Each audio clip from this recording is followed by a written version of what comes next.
Herkese merhaba. Eğer ki bu videoyu izliyorsanız muhtemelen mimar olmak istiyor veya zaten mimarlık okuyorsunuz. YKS sınav sonuçları açıklandı ve uzun zamandır beklediğiniz üniversiteye giriş için tercih zamanı geldi. Bu aşamaya geldiğiniz için öncelikle hepinize geçmiş olsun. Tercih yapmadan önce sizlere mimarlıkla ilgili bazı bilgiler vermek istiyorum.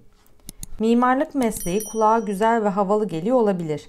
Mimarlığı tercih etmeden önce güzelliklerinin yanında mimarlık okumanın zor yanlarını da kabul etmek ve bunu bilerek tercih yapmak gerekir.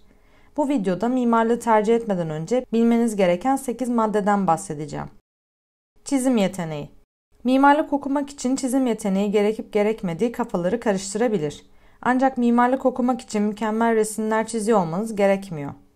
Mimari projelere başlamadan önce tasarıma karar vermek için eskiz çizerek çalışmanız gerekecek. Bu eskizlerin mükemmel ve bitmiş çizimler olmasına gerek yok. Ancak projenizde yapmak istediğinizi bir şekilde karşınızdakine çizerek aktarabiliyor olmanız beklenir. Zamanla eskiz yaptıkça kendinizi geliştirebilirsiniz. Bu nedenle önceden bilmenize gerek yok. Ancak biliyor olmanız sizin için bir avantajdır. Bunun dışında mimarlığın 1. sınıfında projelerin elle çizilmesi beklenir. Bunun için T cetveli ve gönye kullanabilmeniz gerekiyor.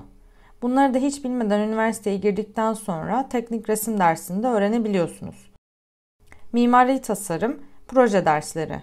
Mimari tasarım dersleri, mimarlık eğitiminiz boyunca her dönem almanız gereken bir derstir. Üniversiteden üniversiteye küçük değişiklikler olmakla birlikte toplamda 8 adet mimari tasarım dersi göreceksiniz.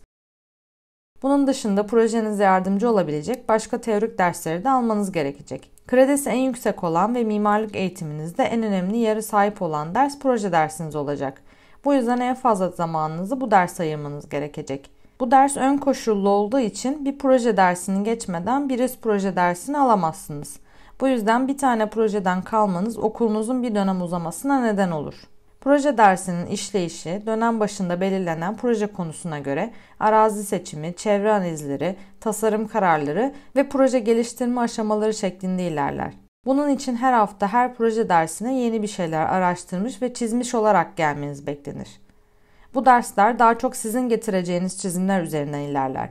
Her hafta getirmiş olduğunuz çizimlerden kritik alır ve bir sonraki derse kadar geliştirip gelirsiniz. Derse hiçbir şey yapmadan gelip de projenizin gelişmesini bekleyemezsiniz. Jüriler. Mimari tasarım derslerinin vize ve final gibi yazılı sınavları bulunmamaktadır.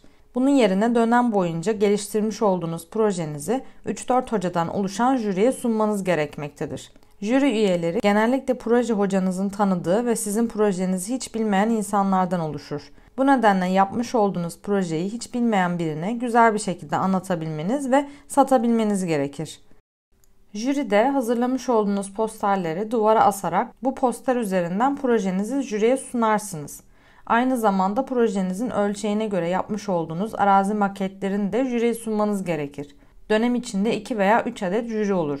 İlk jüride genellikle projenin tasarım aşamaları olacağı için kütleniz çok fazla değişebilir. Jüriler genellikle uzun, yorucu ve bazen can sıkıcı olabilmektedir. Jüriden moraliniz bozuk bir şekilde ayrılabilirsiniz. Uzun saatler alan çalışmanız hiç beğenilmeyebilir veya çok fazla şey eklemeniz ve çıkarmanız beklenebilir. Ancak jürinin önerileri doğrultusunda ilerlediğiniz sürece projeniz çok daha iyi bir noktaya ulaşacak ve çok şey öğreneceksiniz. Kırtasiye ve ozelit masrafları.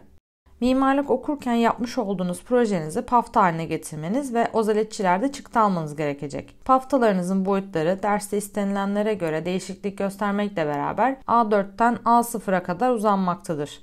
Projede sürekli bir çizim göstermek gerektiği için dönem boyunca ozelitçiye uğramanız gerekecek. Bunun dışında çizim yapabilmek için almanız gereken gönye, T cetveli, rapido ve marker kalemler gibi pek çok kırtasiye masrafınız olacaktır. Tasarım derslerinizde yapmanız gereken maketler içinde oluklu mukavva, maket bıçağı, poligon gibi pek çok maket malzeme masrafınız da olacak.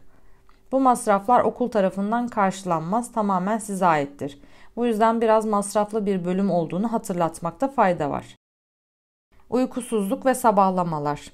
Proje dersinin jürisi için istenilenler listesi uzun olabildiği için uzun saatler çalışmanız gerekecek. Yalnızca konseptinizi oluşturmak ve bir fikir bulabilmek için saatlerce düşünmeniz gerekebilir.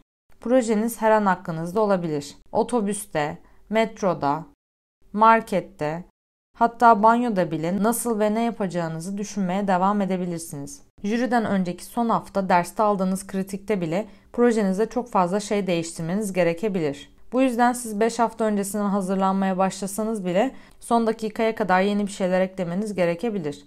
Uykusuz kalacağınız, hatta sabahlamanız gereken günler de olabilir. Bunlara hazırlıklı olmalısınız.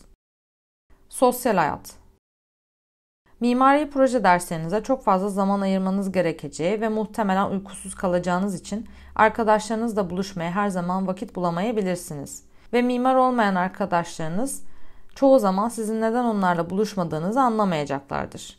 Mimarlık bazı dönemlerde, özellikle jüri dönemlerinde biraz daha az sosyalleşebileceğiniz bir bölüm sayılabilir. Takım çalışmasına yatkınlık. Mimarlık okurken ve hatta mimar olarak işe başladıktan sonra pek çok projede takım çalışması yapmak durumunda kalacaksınız. Öğrenciyken bazı teorik ve proje dersinde arkadaşlarınızla birlikte yapmanız gereken ödevleriniz olacak. Birlikte çalışırken herkesin mümkün olduğunca yaptığınız işe odaklanması ve çaba sarf etmesi, o işin daha hızlı bitmesi ve düzgün olabilmesi için önemlidir. Mimarlık mesleği de farklı disiplinlerle bir arada olmayı gerektirir. Örneğin bir bina inşa edeceğiniz sırada mimarın dışında inşaat, elektrik, makine mühendisleri, peyzaj mimarı ve iç mimarlarla bir arada çalışmanız gerekecek. Bu nedenle takım çalışmasına yatkın olmanız ve insan ilişkilerinizin de kuvvetli olması önemlidir. Mimari çizim programları kullanabilmek. Mimarlık eğitiminiz ve mesleki hayatınız boyunca kullanmanız gereken bazı bilgisayar programları bulunmaktadır. 2 ve 3 boyutlu çizimler yapmak için AutoCAD, BIM tabanlı programlar için Revit veya ArchiCAD, 3 boyutlu modelleme yapabilmek için SketchUp, 3D Max gibi programlar, render alabilmek için V-Ray, Lumion gibi programlar, mimari görselleştirme yapabilmek için Illustrator ve Photoshop gibi programlara hakim olmanız gerekecek. Bunları mimarlık okumadan önce bilmeniz elbette ki gerekmiyor. Bazı programlar okulda öğretilse de kendinizi sürekli olarak geliştirmeniz gerekecektir. Bütün programlar mimarlık eğitiminiz boyunca öğretilmeyebilir.